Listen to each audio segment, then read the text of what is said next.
Forex market, welcome back everybody. Monday, fresh week ahead of us, and we want to talk about the S&P 500. We're going to focus today on the futures market. And last time we were here, basically we set this level that you can see here marked by this yellowish marker, right? The level is 33.97. We placed this level quite simply just because it was the previous all-time high, right? Right before the big crash, if you will, this huge correction we've had along, across. It was March, mostly March, but it started actually at February and went as far as almost the beginning of April, and then price started to turn back up big time. So we just placed that level right here. It's not a fancy key level, just the previous high, but I want to show you how that worked out for price action. It's quite interesting to see this, especially when you take it from the daily chart. Let's take a look from this angle. We can see how price came from above with a lot of force, and then that negative momentum was kind of broken, right? We can see price spiking that level twice. Then it actually breaks down and managed to cross over, and once it does, price seemed to be unable to cross back above. Take a look at these two attempts to cross back above, which obviously failed, leaving just two small spikes where price basically bounced off eventually. I mean, today looks like price is pushing forward slightly.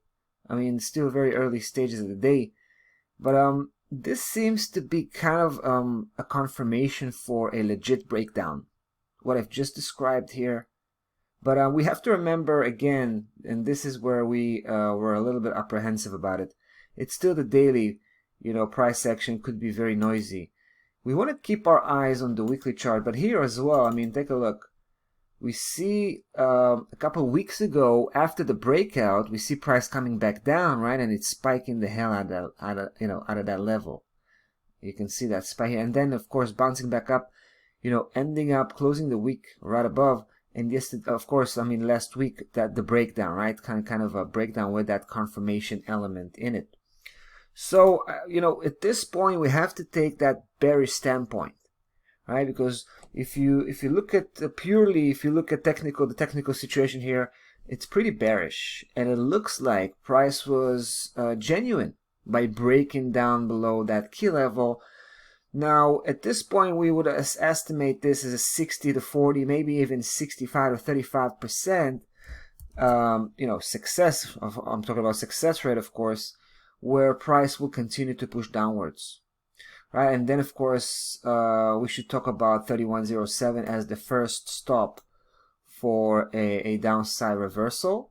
It could be just a correction, like a big correction, because if you think about it, if you take a look at the whole movement from the end of March, right? Let's think about an Elliott wave cycle. So we had the first impulse followed by a second corrective, and then another third impulse, right? The second impulse, which is the third wave, and then the fourth possibly. But as you can see, price is at its lowest low here. It doesn't seem to be a complete fourth correction wave.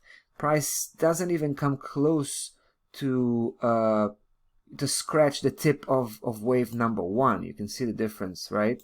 Pretty significant. That's not typical. Typically you'll see price taking that tip of the first wave, mostly in most cases penetrating a little bit, and only then start to turn back up.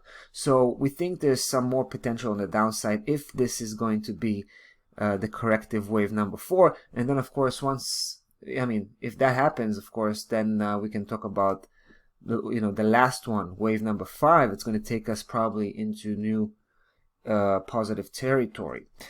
The only flip side to this, of course, is if price breaks below 3107. That's kind of a game changer. And then, of course, we will start to promote a bigger size downside move, which we're going to call the second wave, right? If that was this first wave, a breakdown below 3107, we're pretty sure is going to activate the second wave, and then we'll see price, pretty much collapsing like it did last time, heading towards just previous low. Just the previous low, this area starting from 2459 and all the way to the previous low itself, which was well, it was 2170. That's how deep it went last time.